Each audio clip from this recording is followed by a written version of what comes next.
राम राम मंडळी, नमस्कार मित्रहो. आज इंडियन एक्सप्रेस मध्ये ज्या महत्वाचे इश्यूज आहेत त्यावर आपण डिस्कशन करणार आहे. सगळ्यात महत्वाचा विषय आहे. मुळातच हा जो आहे ना, नीडेड नॅशनल सिक्युरिटी म्हणून तो महत्वाचा मुद्दा आपल्यासाठी आज. उर्वरित जे आहे ना ते सगळं बोलवायचं नाही. हे तर तुमचं तामिळनाडूचा विषय आहे. महिलांना ज्या घरी घरकाम करणाऱ्या महिलांना रोजगार द्या वगैरे त्यावर आपण डिस्कशन केलंय. व्हिडिओ बघून घ्या आपला परवाचा. नंतर नागपूरमध्ये कोरोना वाढतोय, कामाची गोष्ट नाही. स्टेट्स म्हणजे हा फारच स्टेट स्पेसिफिक आहे किंवा कुठल्या राज्यामध्ये काय आर्थिक काय घडामोडी सुरू आहे, ते कसे खड्ड्यात गेलेले ते राज्य, हे कामाची गोष्ट नाही. हे कामाचं नाही. हे हरियाणाच्या उपमुख्यमंत्र्यांनी दिलेला लेख आहे, काही कामाचा नाही. आपल्या हा लेख काहीच कामाचा नाही. चला पुढे जाऊया. हा आहे की बा India needs security screening FDA म्हणजे नॅशनल सिक्युरिटीसाठी काय अडचण आहे म्हणजे की भारतात चीन किंवा पाकिस्तान या देशाकडून जर एफडीए आला तर तो प्रचंड घातक आहे भारतासाठी. म्हणजे कारण कदाचित यांची इन्व्हेस्टमेंट ही अख्ख्या नॅशनल सिक्युरिटीला धोका पोहोचू शकते. म्हणून मग आपण एखादा कायदा आणला पाहिजे, एखादी रेग्युलेटरी बॉडी निर्माण केली पाहिजे किंवा एफडीआय येईल, परंतु एफडीआय येता येता ते नॅशनल सिक्युरिटीला थ्रेट तर पोहोचवणार नाही ना, या अनुषंगाने त्याचा आपल्याला विचार करायचा होता. म्हणजे सो यात सगळं दिलेलं आहे. फेमा कायदा आला होता 1991-92 साली. यात होतं की जर फॉरेन मधनं जे कुठली इन्व्हेस्टमेंट होणार आहे, फॉरेन एक्सचेंज मॅनेजमेंट ऍक्ट नावाचा, तर ती इन्व्हेस्टमेंट नॅशनल सिक्युरिटीसाठी किती सोयीची आहे ते बघणं. हरी फेमा ऍक्ट 1999 साली आला होता बरं का, म्हणजे चुकलं माफ करा. नंतर आता ह्यांनी थ्रेट दिलेले आहे म्हणजे किंवा एफडीआय साठी काय काय थ्रेट आहे. जनरली या सगळ्यामध्ये दिलंय की जर अशी ऍक्विजिशन भारतामध्ये आली की जे ऍक्विजिशन भारतात वस्तूंचं उत्पादन तर करते, परंतु त्यासाठी लागणारा सगळा जो कच्चा माल असेल, जो हे कुठलं असेल, त्यासाठी आपल्याला फॉरेन सप्लायवर अवलंबून राहावं लागते. डेफिनेटली भारतात एमआयचा मोबाईल जर बनवायचा असेल आणि यासाठी लागणारा सगळा कच्चा माल जर विदेशातून येणार असेल आणि त्या विदेशात जर कुठलीही गडबड झाली तर नक्कीच भारतात ती इंडस्ट्री ठप्प होऊन जाईल, रोजगार निर्मिती ठप्प होऊन जाईल आणि एकूणच भारताच्या आर्थिक चक्राला त्याला एक स्टॉप बसेल ना. म्हणजे सो हे चुकीचं आहे. सोबतच अशी कुठलीही टेक्नॉलॉजी येता कामा नये किंवा ट्रान्सफर होता कामा नये एफडीआयच्या माध्यमातून की जी इंडियन नॅशनल सिक्युरिटीला ऍज थ्रेट म्हणून काम करेल. नंतर थर्ड कुठला येतं किंवा अशी कुठलेही अलोकेशन होता कामा नये किंवा भारतात कुठल्याही पद्धतीनं सर्व्हिलन्स टेक्नॉलॉजी, इन्फॉर्मेशन टेक्नॉलॉजी येता कामा नये की ज्याच्यामुळं ह्युमन किंवा नॉन ह्युमन एजंटच्या माध्यमातून की ज्याच्यामुळं भारताची जे सिक्युरिटी आहे ना ती धोका पोहोचेल. म्हणजे बस एवढंच आहे मित्र. यात काही मग हे ऑस्ट्रेलिया आणि कॅनडा कशा पद्धतीने वेगवेगळ्या कायद्यांच्या माध्यमातून त्यांची सिक्युरिटी म्हणजे कंट्रोल केली म्हणा किंवा मग नॅशनल सिक्युरिटीला एफडीआय कसा थ्रेट पोहोचवणार नाही हे सांगितले गेले, हे दिले. बाकी उर्वरित बोलवत नाही. चला पुढे. हा नॅशनल स्टॅटिस्टिकल ऑफिस. कारण काय झालंय म्हटलं आज की आजच्या पेपरमध्ये इन्फ्लेशन विषयी बरीच चर्चा सुरू झाली आहे. म्हणजे की बाबा इन्फ्लेशन, कोर इन्फ्लेशन झालं, काय झालं. आता ते टक्केवारी गरजेची नाही, कारण करंट अफेअरच्या न्यूज मध्ये ते येणारच. मात्र आपल्यासाठी काय गरजेचं आहे की ज्या बॉडी चर्चेमध्ये आहेत, एनएसओ झालं किंवा मग इन्फ्लेशन कुठल्या प्रकारचं असतं काय, आज आपण इन्फ्लेशनचा अत्यंत डिटेल्ड अभ्यास करणार आहे. बघा नॅशनल स्टॅटिस्टिकल ऑफिस बरोबर. आता ही बॉडी कुणाच्या रिकमेंडेशन आली, ही रंगराजन समिती होती, या रंगराजन समितीच्या रिकमेंडेशन नुसार बरोबर. एनएसओ मध्ये काय झालंय की तुमचं जे एनएसएसओ आणि सीएसओ जे होतं म्हणजे सेंट्रल स्टॅटिस्टिकल ऑफिस आणि नॅशनल सॅम्पल सर्व्हे ऑफिस, हे मर्ज केले एनएसओ मध्ये. आणि एनएसओ ही बॉडी कुठल्या मिनिस्ट्री अंतर्गत काम करते तर ministry of statistical and programme implementation अंतर्गत. ओके. नंतर मग आता हिचं काम काय असतं एनएसओचं, तर भारतात इन्फ्लेशन बाबतचे जे कुठले टक्केवारी असतील ते काढणं किंवा इंडस्ट्रीचं डेव्हलपमेंट रेट काय आहे ते काढणं, पॉप्युलेशन संबंधी काम करणं किंवा मग सोशल म्हणजे त्याला काय म्हणतात इतर सामाजिक कुठले जसं अनएम्प्लॉयमेंट झालं, पॉवर्टी किती आहे वगैरे वगैरे वगैरे, ह्या सगळ्या गोष्टींचं एक आरेखन करणं, एक त्याला काय म्हणतात आपण की ते स्ट्रक्चर पद्धतीने सरकारसमोर मांडणं, हे काम असतं तुमच्या एनएसओचं. म्हणजे ओके. आता काय की आज चर्चा झालेली आहे पेपरमध्ये इन्फ्लेशनची. सो वी शुड नो की इन्फ्लेशन म्हणजे काय. तुम्हाला तर माहितीच आहे, इन्फ्लेशन म्हणजे महागाई.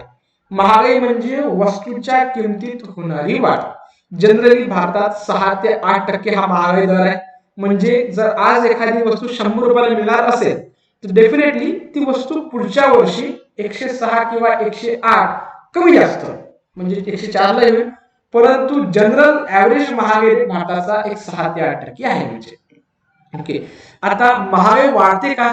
दोन कारण आहे. एक तर पुढे माझं तेच म्हटलं, एक इन्क्रीज इन डिमांड, जर वस्तूंची मागणी वाढली, जसं आता हा मोबाईल फोन आहे म्हणजे तुमचा, आता हे मोबाईल फोन भारतात बनतात 5,000 असं म्हटलं, आणि 2021 साली लोकांकडे प्रचंड पैसा आला आणि खूप लोकांनी ऑनलाईन ऑर्डर्स केल्या, मोबाईल पाहिजे, मोबाईल बनतात 5,000, ऑर्डर आल्या 8,000, मग करायचं कसं?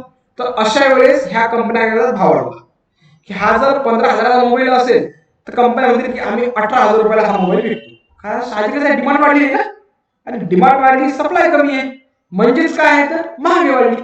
साधं लॉजिक आहे. जसं आपला कांद्याचे भाव मधल्या काळात 100 पर्यंत गेले होते, किंवा मग आपली तूर डाळ 100, 100, 150 पर्यंत गेली होती, काय झालं होतं की डिमांड प्रचंड वाढली आणि त्यातून सप्लाय कमी होता, म्हणजे दीज आर द रिझन्स. चला पुढे आपण बघूया. आता इन्फ्लेशन हे 3 पातळ्यांवर मोजलं जातं. एक तर तुमची प्रोड्युसर लेवल, नंतर दुसरी होलसेल प्राइस इंडेक्स, आणि दुसरा आहे कन्झ्युमर प्राइस. आता हा जो प्रोड्युसर लेवलवर जे आहे ना, ती भारतात अजूनही मोजल्या जात नाही, त्याच्यामुळे त्यावरती प्रश्न बिलकुल विचारला जाणार नाही, म्हणजे ते सोडून द्या. आता आपण बघूयात होलसेल प्राइस इंडेक्स काय आहे आणि कन्झ्युमर प्राइस इंडेक्स काय आहे. बघा, होलसेल प्राइस इंडेक्स कोण अनाउन्स करतं? तर office of economic adviser, ministry of commerce अंडरमध्ये. बेसिक पहिला प्रश्न कोण करतं? तर ministry of commerce and industry under जे ऑफिस आहे, कुठलं? Office of economic adviser. तर कन्झ्युमर प्राइस इंडेक्स कोण पब्लिश करतं? Central statistical office, MOSPI under, म्हणजेच आता एनओसो. कारण आपण म्हटलं ना की सीएसओ ही बॉडी मर्ज केली गेली एनओसो अंडर, म्हणजे आता ही एनओसो करत असणार आहे. म्हणजे जनरली होलसेल प्राइस इंडेक्स ही होलसेल प्राइसवर मोजले जाते. होलसेल प्राइसवर म्हणजे काय? उदाहरणार्थ मी हे 1,00,000 फोन विकत घेतले, म्हणजे मी दुकानदार आहे ना, 1,00,000 फोन घेतले, तर मग जेव्हा मी ते विकत घेईल तेव्हा हा इंडेक्स मोजला जाईल, कारण मी एक बल्क मध्ये सामान घेतोय ना. परंतु सीपीआय कधी मोजला जातो? तर जेव्हा मी एक टूथपेस्ट घेतो, किंवा मग एखादा फोन घेतो, किंवा एखादा चष्मा घेतो, म्हणजे मी कन्झ्युमर आहे, आणि कन्झ्युमरला एक दोनच गोष्टी लागतात. मी काय एका वेळेस 100 चष्मे घेणार आहे काय? 1000 चष्मे घेणार आहे? मला काय म्हणजे त्याचं. म्हणून मग जेव्हा single piece, double piece, triple piece असं जर घेत असो तुम्ही, तर त्याला खरेदी करते वेळी आपल्याला जो टॅक्स भरावा लागतो तो झाला सीपीआय. आणि जेव्हा आपण बल्क मध्ये सामान घेतो तेव्हा जो आपल्याला टॅक्स भरावा लागतो, किंवा ते जे इन्फ्लेशन रेट जे तुमचं निघतंय, म्हणजे त्याला काय म्हणून आपण तर होलसेल प्राइस इंडेक्स. आता लक्षात घ्या की WPI हा फक्त गुड्सवर लागतो. गुड्स म्हणजे मोबाईल, चष्मा वगैरे, पुस्तक घेतलं मी एखादं, हा पेन घेतला विकत, हा झाला. परंतु सीपीआय हा गुड्स आणि सर्व्हिसेसवर लागतो. म्हणजे उदाहरणार्थ आता याच्यावर तर लागणार म्हणजे सीपीआय मध्ये, पण जर मी तुम्हाला शिकवतोय आणि आपले क्लासेस आहे आणि मी तुम्हाला पैसा घेऊन शिकवतोय, तर याचा अर्थ मी काय देतोय? तुम्हाला सर्व्हिस देतोय. ही झाली तुमची सर्व्हिस. हा सर्व्हिस जे जे कुठले चार्जेस असतील हे कुठे समाविष्ट केल्या जातील? तर या आपल्या सीपीआय मध्ये. लक्षात घ्या, जसं तुम्ही आता रेल्वेने प्रवास रेल्वेने तुम्ही प्रवास करता, म्हणजे वेगवेगळ्या ठिकाणी, आणि जेव्हा तुम्ही ह्या रेल्वेने प्रवास करता तेव्हा तुम्ही जे भाडं भरता त्या रेल्वेसाठीच, तो सगळा पैसा, कारण ती सेवा झाली ना, तो कुठे मोजला जातो आपला?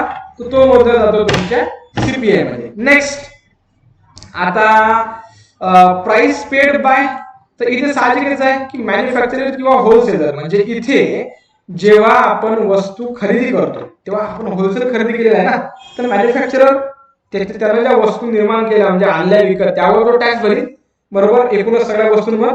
तर तो जेव्हा आपल्याला विकेल तेव्हा आपण तो सामान बल्क मध्ये खरेदी करतो, म्हणून आपण काही टॅक्स देऊ. परंतु तुम्हाला माहिती आहे की सीपीआय हा कन्झ्युमर लेवलला असतो. कन्झ्युमर लेवलला म्हणजे मग तुम्हाला म्हटलं मी एक पेन घेतला, मी एक चष्मा घेतला, मी एक टूथपेस्ट घेतला, त्याच्यावर इनडायरेक्ट टॅक्स जो कुठला असेल तो आपण कन्झ्युमर भरतो. म्हणून आपण हे लक्षात आपण असं म्हणू शकतो की WPI साठी तुम्हाला काही प्रमाणात डायरेक्ट टॅक्स लागतो, तर सीपीआय साठी हा इनडायरेक्ट टॅक्स आहे, म्हणजे जीएसटी. आता दोन्ही याच्यावर जीएसटीच लागणार आहे, म्हणजे म्हणून मग दोन्ही याच्यावर इनडायरेक्ट टॅक्सेस लागतो असं म्हणायला काही हरकत नाही. आता यात ह्या किती वस्तू दिलेल्या आहेत याचं कोणी कधी विचारत नसतं, त्याच्यामुळे तुम्हाला काही लक्षात घ्यायची गरज नाही. हा बेसिक बघून घ्या. WPI साठी बेस इयर आहे 2011-12, तर CPI साठी बेस इयर आहे 2012. याच्यावर प्रश्न आला होता की WPI हा वीकली बेसिस मंथली बेसिस दोन्ही याच्यावर ते पब्लिश केल्या जातात होलसेल प्राइस इंडेक्स, तर कन्झ्युमर प्राइस इंडेक्स हा मंथली बेसवर पब्लिश केल्या जातात. चला पुढे जाऊया. आता WPI चे काही कंपोनंट आहे, म्हणजे कुठल्या कुठल्या गोष्टी होलसेल प्राइस इंडेक्स मध्ये येतात. ह्या जनरल गोष्टी आहेत, जसं फूड आर्टिकल्स आहे, किंवा मग नॉन फूड म्हणजे आपण जे खात नाही अशा इतर गोष्टी, सिरियल्स, पॅडी वगैरे, oil seeds, minerals, crude petroleum oil, fuel and power आपण जे कनेक्शन घेतो, किंवा फ्युअल म्हणजे जे इंधन वगैरे आपल्याला जे लागतं ते. नंतर कुठल्या गोष्टी टोबॅको प्रोडक्ट, व्हेजिटेबल्स वगैरे वगैरे सगळ्या या सगळ्या गोष्टी WPI मध्ये येतात. परंतु मग आता CPI बघा, CPI मध्ये कुठल्या गोष्टी येत असतील तर ज्या आपण जनरली यूज करतो. म्हणजे तुम्ही असं म्हणा की CPI मध्ये WPI च्या पण गोष्टी येतात आणि इतर ज्या कुठल्या सर्व्हिस, म्हणजे उदाहरणार्थ आपण जेव्हा एखादी वस्तू घेतो विकत, तर ती वस्तू झाली तर त्याच्यावर लागणारा कर हा तिकडे CPI मध्ये, हा WPI मध्ये. परंतु CPI मध्ये जर त्या व्यक्तीने त्या सर्व्हिस चार्ज सुद्धा लावला तर मग ती वस्तू CPI मध्ये मोजली जाईल. चला पुढे जाऊया. आता CPI चे 4 कंपोनंट आहे. एक तर consumer price index for industrial worker, consumer price index for agricultural labour, consumer price index for rural labour आणि consumer price index for urban non manual employees CPI. आता हा कोण कोण मोजतो हे बघून घ्या. लक्षात घ्या की सुरुवातीला म्हणजे 2001 रंगराजन समिती बसण्यावर काय होतं की म्हणजे CPI for industrial worker, CPI for agricultural labour, CPI for rural labour हे आणि CPI फॉर युनियन हे वेगवेगळे मोजले जायचे, म्हणजे बरोबर. परंतु ही जे हा जो CPI चा एक इन्फ्लेशन रेट होता किंवा इंडेक्स होता, तर जनरली याच्यामुळं सगळ्याच प्रकारचं इन्फ्लेशन कव्हर होत नव्हतं. म्हणून मग आता एक नवीन रंगराजन समितीने सुचवल्यानुसार काय आलं की एक नवीनच CPI चा एक फॉर्म्युला तयार करण्यात आला. म्हणजे एक ज्याच्यात CPI फॉर रुरल काढतात अलग, CPI फॉर अर्बन काढतात अलग, आणि नंतर CPI फॉर कंबाईन काढतात. म्हणजे दोन्ही म्हणजे रुरल मधल्या आणि अर्बन मधल्या आणि यांचं प्राइसेस या कंबाईन करून जो काढला जातो त्याला म्हणतो आपण CPI कंबाईन. याचं बेस इयर 2012 आणि कोण करतं तर NSCच करतं. ज्या NSO जे आपण आता बघितलं ते ministry of statistics and programme implementation अंतर्गत. आता CPI फॉर ऍग्रिकल्चर, आता जरी हे नवीन फॉर्म्युला जरी आला असेल तरी हा जुना फॉर्म्युला बंद केला गेला आहे का नाही, तर CPI फॉर इंडस्ट्रियल वर्कर साठी बेस इयर आहे 2016 आणि कोण काढतं लेबर ब्युरो काढतं, मिनिस्ट्री ऑफ लेबरच्या अंडरमध्ये जी कुठली मिनिस्ट्री येते ते. नंतर CPI for agriculture labour base year 2012 labour bureau, CPI for rural labour कोण काढतं लेबर ब्युरो काढतं 2012 त्यांचं बेस आहे. बस याच्यावर तुमचा प्रश्न बरेचदा विचारला गेलेला आहे. म्हणून आता इन्फ्लेशनचे दोन भाग पडतात, एक हेडलाईन इन्फ्लेशन आणि दुसरं कोर इन्फ्लेशन. आता काय हेडलाईन इन्फ्लेशन बघून घ्या काय आहे. Headline inflation is a measure of total inflation within an economy including commodities prices किंवा फूड एनर्जी प्राइसेस वगैरे. आता तुम्ही असं म्हणा की भारतात ज्या कुठल्या वस्तू आणि सेवा बनतील त्यांच्या प्राइसेस म्हणजेच काय तर त्याच्या प्राइसेसची तुलना म्हणजे आपण त्याला म्हणतो आपण हेडलाईन इन्फ्लेशन. म्हणजे यावर्षी हा वस्तू जर 5 ला भेटली, पुढच्या वर्षी जर ती 6 ला भेटली, तर मग याचं जे कंपॅरिझन करतो आपण त्याला म्हणतो आपण हेडलाईन. पण यात सगळ्या वस्तू आणि सेवा येतात. मात्र कोर इन्फ्लेशन म्हणजे काय तर असं इन्फ्लेशन की ज्याच्यातनं फ्युएल प्राइसेस किंवा मग व्हेजिटेबल प्राइसेस जे आहेत ना ह्या प्राइसेस मायनस केले जातात. म्हणजे लक्षात घ्या की consider prices of all goods except vegetable, fruits and oil prices. हे मायनस करून जेवढं कुठलं इन्फ्लेशन येतंय त्याला म्हणतो आपण कोर इन्फ्लेशन. आता अशा पद्धतीचं कोर इन्फ्लेशन सध्या वाढलेलं आहे. सो लक्षात घ्यायचं, कारण चर्चेमध्ये कोर इन्फ्लेशन होतं म्हणून तुम्हाला एवढी मला भाकरकथा सांगायला लागली. नेक्स्ट आता याच्यावरचे 2 प्रश्न आहेत, एक 2015 साली आलेला आणि 2010 साली. पटापट बघून घेऊ. बघा बरं काय म्हणतात की which of the following brings out the consumer price index number for industrial worker. आता बघितलं होतं आपण इंडस्ट्रियल वर्कर साठी खालीलपैकी कोण तो पब्लिश करतं? म्हणजे बघा, RBI, department of economic affairs, labour bureau आणि department of person and training. चला उत्तर पटापट बघून घेऊ आपण. बघा इथं उत्तर काय आहे तर सीपीआय फॉर इंडस्ट्रियल वर्कर ना. कोण काढतंय? लेबर ब्युरो काढतंय. दिसलं लेबर ब्युरो. सो आपला आन्सर काय होईल? आपला आन्सर होईल तुमचा सी. आणि बघा, with reference to India consider following statement. Wholesale price index is available monthly basis only. आता विचार करा, जिथं ओनली आलाय तिथं थोडीशी शंका घ्यायची बरं का आपण. म्हणजे डब्ल्यूपीआय फक्त मंथली बेसिसवरच निघतात. तर तुम्ही विचार करा. आता आपण पुढचं बोललो, as compared to CPI industrial worker, the WPI gives less weight to food articles. मित्रांनो, फूड आर्टिकल्स म्हणजे काय? तर ज्या वस्तू रेग्युलर खाय प्यायच्या वस्तू, जसं धान्य अशी, भाजीपाला अशी वगैरे वगैरे. आता आपण काय म्हटलं की सीपीआय हा कंझ्युमर लेवलला म्हणजे आपल्या लेवलला लागतो. साहजिकच आहे की जर आपल्याला त्या खाण्यापिण्याच्या वस्तू डेली लागतील, त्याच्यामुळं सीपीआय इंडस्ट्रियल वर्कर मध्ये हा खाण्यापिण्याच्या वस्तू मायनस केल्या जातील का सांगा बरं? म्हणजे तर डेफिनेटली नाही ना. सो आता याचं उत्तर बघूया आपण काय आहे. पटापट पाठीमागे जाऊ. बघा, तुम्हाला याचं उत्तर सापडेल आता इथे. आपण काय म्हटलं होतं? पब्लिश्ड बाय हा सीपीआय, डब्ल्यूपीआय. आणि मग खाली बघा, सीपीआय हा वीकली लेवलवर आणि मंथली बेसिसवर सुद्धा पब्लिश केल्या जाऊ शकतो. तर सीपीआय हा फक्त जनरली मंथली बेसिसवर असतो. सो आपल्याला पटकन समजलं पाहिजे की त्यातलं ऑप्शन नंबर 1 जे आहे ते काय आहे तर चुकीचं आहे. म्हणजे कारण हा काय आहे बघा, WPI in India is available only monthly basis नाही, वीकली बेसिस पण आहे.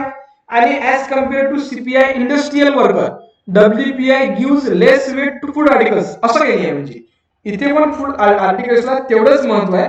फक्त सीपीआय इंडस्ट्रियल वर्कर मध्ये किंवा सीपीआय जेव्हा आपण काढतो, तो फॉर्म्युला काढतो किंवा इन्फ्लेशन रेट काढतो, तेव्हा फूड आर्टिकल्सला अधिक महत्व असतं. फक्त कोर इन्फ्लेशन मध्ये काय करतो आपण? सीपीआय मधनं काय मायनस करतो तर आपलं हे फूड आर्टिकल्स आणि ऑइल म्हणजे फ्युएल वगैरे वगैरे. सो असं काही नाही. तर कोर इन्फ्लेशन काढताना त्याला फूड आर्टिकल्सला लेस वेट असतं असं आपण म्हणू शकतो. परंतु डब्ल्यूपीआय मध्ये फूड आर्टिकल्सला तेवढंच महत्व असतं. चला, धन्यवाद. अपेक्षा करतो तुम्हाला समजलं असेल. नसेल समजलं तर बिलकुल कमेंट बॉक्स मध्ये सांगा. आपण पुन्हा शिकू म्हणजे. आणि तसंही आपली इकॉनॉमिक्स सुरू होणार आहे ना. ठीक आहे, धन्यवाद.